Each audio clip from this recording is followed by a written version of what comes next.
Senator Ed Markey of Massachusetts. Senator Markey, you were one of the Democrats who introduced this health care bill. What would it do? And do you expect any buy-in at this point from your Republican colleagues?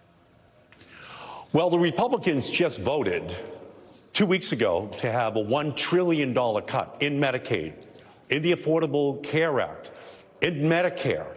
And it's going to have a devastating impact on rural hospitals across the country. I released a report 2 months ago that 338 rural hospitals could go out of business because of these cuts that the Republicans just voted on. And now the Republicans are returning with crocodile tears in their eyes about how concerned they are about rural hospitals. Well, they knew that going in, and they also knew the impact on community health centers. They also knew the impact on nursing homes. They also knew the impact on Planned Parenthood. They also knew the impact that it would have upon the tens of thousands, hundreds of thousands of hospital workers who will be laid off. They knew all that, and now they are saying that they're concerned about it. Well, it was only 2 weeks ago.